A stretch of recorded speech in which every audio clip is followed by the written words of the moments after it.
Assalamualaikum warahmatullahi wabarakatuh.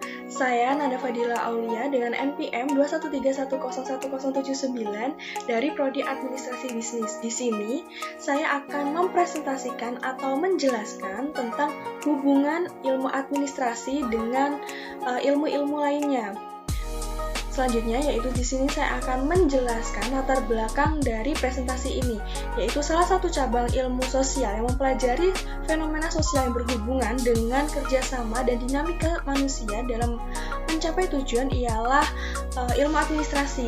Administrasi merupakan salah satu sarana untuk melayani kebutuhan manusia. Administrasi merupakan sesuatu yang bersifat universal dan berkembang seiring dengan perkembangan peradaban manusia itu sendiri.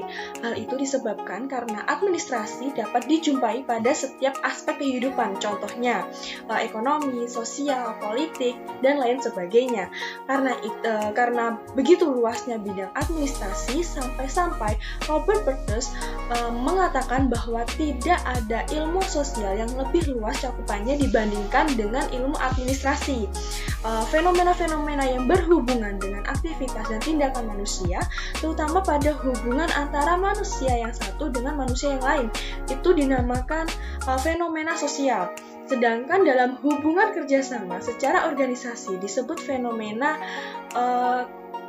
kerjasama organisasional, salah satu cabang ilmu sosial yang mempelajari fenomena sosial dan berhubungan dengan kerjasama dan dinamika manusia dalam mencapai tujuan ialah bisa disebut dengan ilmu administrasi. Ilmu administrasi tergolong ke dalam ilmu praktika dari ilmu-ilmu sosial karena kemanfaatannya hanya ada apabila prinsip-prinsip, rumus-rumus, dalil-dalilnya diterapkan untuk meningkatkan kehidupan manusia, seperti itu. Selanjutnya yaitu rumusan masalah. Ada beberapa rumusan masalah, yaitu ada 5. Yang pertama yaitu bagaimana hubungan administrasi dengan ilmu politik dan ilmu hukum. Selanjutnya yaitu ada bagaimana hubungan administrasi dengan ilmu ekonomi. Selanjutnya yaitu bagaimana hubungan administrasi dengan psikologi dan psikologi sosial. Selanjutnya yaitu bagaimana hubungan administrasi dengan sosio dan antropologi. Dan yang terakhir yaitu bagaimana hubungan administrasi dengan ilmu-ilmu eksak. Selanjutnya yaitu ada tujuan dari presentasi ini. Diharapkan pembaca atau pemirsa dapat menyebarkan kebenaran-kebenaran tentang hubungan ilmu administrasi dengan ilmu-ilmu lainnya. Selanjutnya yaitu diharapkan pembaca dapat mengetahui dan mengerti antara hubungan administrasi dengan ilmu-ilmu lainnya. Diharapkan pembaca atau pemirsa dapat memperdalam ilmu administrasi. Selanjutnya yaitu diharapkan saya sebagai penulis dapat menambah pengetahuan yang lebih atau yang lebih lah proses pembuatan presentasi ini dan mengerti lebih memahami hubungan ilmu administrasi dengan ilmu-ilmu lainnya. Dan yang terakhir yaitu diharapkan saya sebagai penulis dapat menyusun presentasi ini dengan lebih baik dan lebih benar lagi, seperti itu. Dan yang terakhir yaitu ada manfaat dari presentasi ini, dapat mengetahui atau mengerti antara hubungan administrasi dengan ilmu-ilmu lainnya, memahami bagaimana hubungan ilmu administrasi dengan ilmu-ilmu lainnya, apakah ada hubungannya atau tidak, membantu untuk dapat menambah pengetahuan yang lebih dalam pembuatan presentasi ini, yaitu mengenai dan memahami hubungan ilmu administrasi dengan ilmu-ilmu lainnya. Lalu selanjutnya yaitu memasuki dari inti dari materi yang akan kita bahas untuk saat ini, yaitu administrasi. Apa sih administrasi tersebut? Secara etimologis, administrasi berasal dari kata bahasa Latin yang terdiri dari kata ad yang berarti intensif dan ministrer yang berarti to serve atau melayani. Literatur lain menjelaskan bahwa indikatifnya adalah to administer. Secara ilmu, menurut Leonard D. White, dalam Introduction to Study of Public Administration, administrasi adalah suatu proses yang pada umumnya terdapat pada semua usaha kelompok negara swasta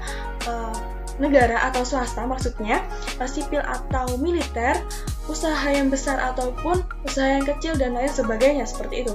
Dan pengertian dari administrasi sendiri ada dua, dibedakan ada dua. Yang pertama yaitu dalam arti luas dan dalam arti sempit. Yang pertama yaitu dalam arti luas, administrasi merupakan kegiatan kerjasama yang dilakukan sekelompok orang berdasarkan pembagian kerja sebagaimana ditentukan dalam struktur dengan mendayaguna sumber daya untuk mencapai tujuan secara efektif dan efisien. Jadi administrasi dalam arti luas itu memiliki unsur-unsur yaitu sekelompok orang, kerjasama, pembagian tugas secara struktur, kegiatan yang runtut dalam proses, tujuan yang akan dicapai, dan memanfaatkan berbagai sumber. Dan selanjutnya itu dalam pengertian administrasi dalam arti sempit.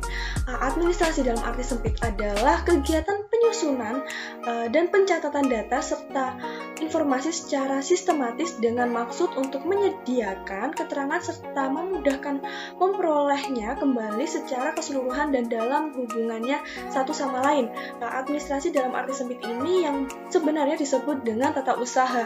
Seluruh kegiatan tata usaha dapat dirangkum dalam 3 kelompok, yaitu yang pertama korespondensi, yang kedua yaitu ekspedisi, yang ketiga yaitu pengarsipan. Dan ada pun beberapa tujuan, fungsi, dan jenis dari administrasi sendiri. Yang pertama yaitu tujuan administrasi, yaitu untuk memantau kegiatan atau data milik organisasi. Selanjutnya yaitu untuk mengevaluasi, dan yang terakhir untuk penyusunan program kegiatan. Dan untuk fungsinya ada 5 fungsi dari administrasi sendiri, yaitu yang pertama fungsi perencanaan, fungsi penyusunan, fungsi koordinasi, fungsi pelaporan, dan fungsi anggaran. Dan selanjutnya yaitu yang terakhir ada beberapa jenis administrasi. Ada 5 jenis administrasi, yaitu yang pertama administrasi perkantoran, administrasi negara, administrasi keuangan, administrasi pendidikan, dan administrasi niaga. Dan selanjutnya yaitu ada beberapa hubungan dari ilmu administrasi dengan ilmu lainnya. Yang pertama yaitu administrasi dengan ilmu politik. Ada beberapa pendefinisian dari ilmu administrasi, dan di sini saya mengambil dari ilmu administrasi negara. Ada beberapa pendefinisian, yaitu yang pertama menurut Fifner dan Pertus. Antara lain ada yang pertama, administrasi pemerintah meliputi implementasi kebijakan pemerintah yang telah ditetapkan oleh badan-badan perwakilan politik. Yang kedua yaitu administrasi pemerintah dapat didefinisikan koordinasi usaha-usaha perorangan dan kelompok untuk melaksanakan kebijakan pemerintah.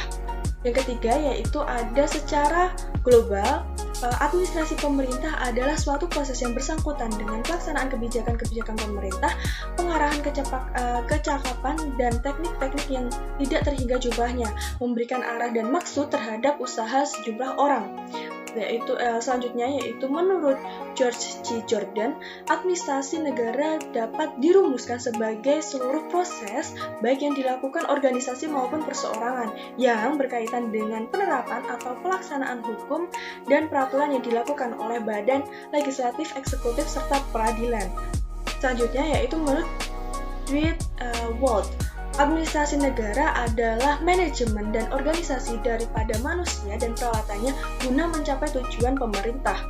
Yang terakhir yaitu menurut Marcel E. Dimot dan Gladys U. Dimot dan serta Louis W. Kooning, yang mana administrasi negara adalah kegiatan pemerintah di dalam melaksanakan kekuasaan politik.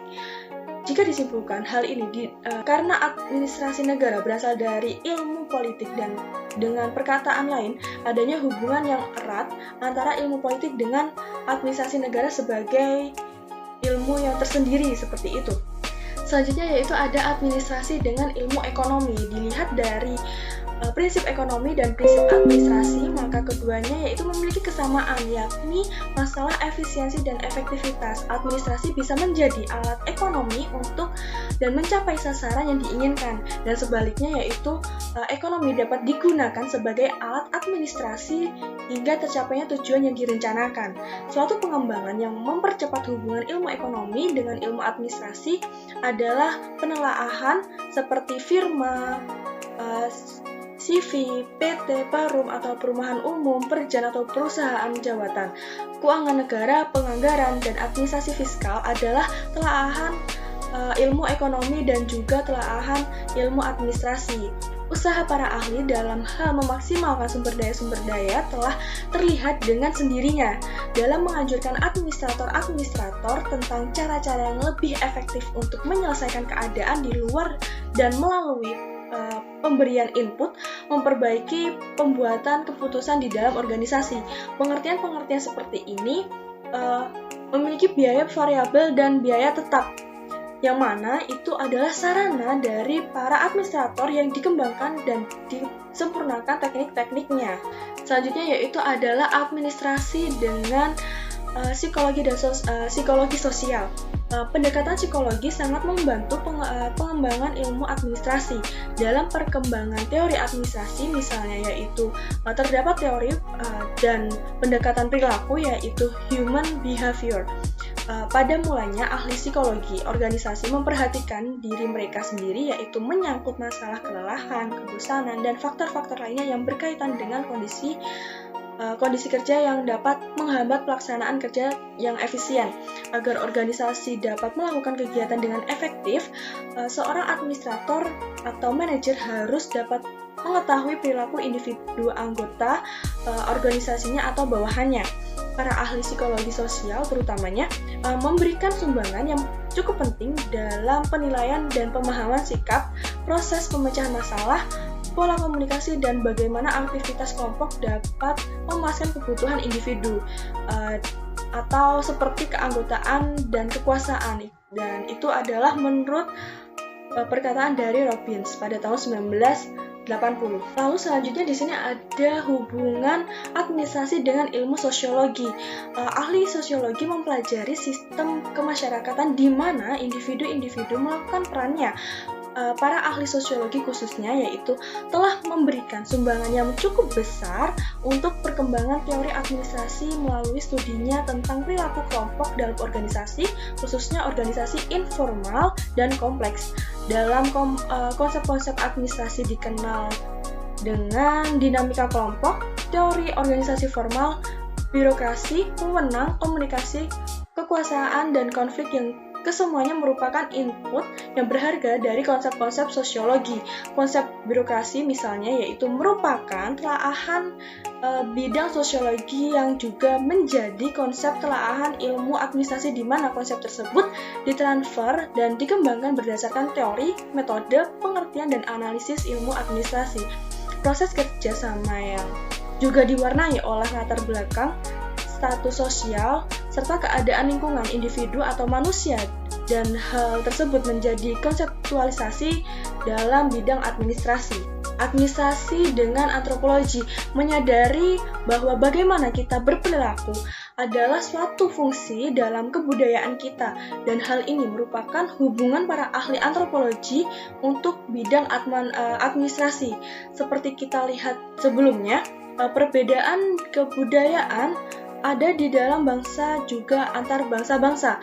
Ada perbedaan dalam asas penilaian, sikap-sikap, dan norma-norma dalam penerimaan perilaku, dan lain sebagainya.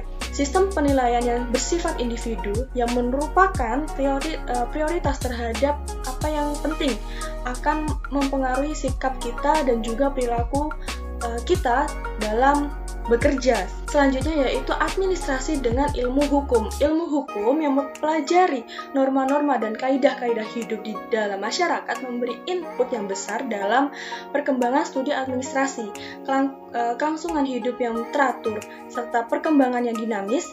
Dari administrasi hanya dapat dijamin apabila para anggota organisasi menaati peraturan-peraturan organisasi, sedangkan perumusan peraturan organisasi merupakan konsep-konsep yang diambil dari ilmu hukum.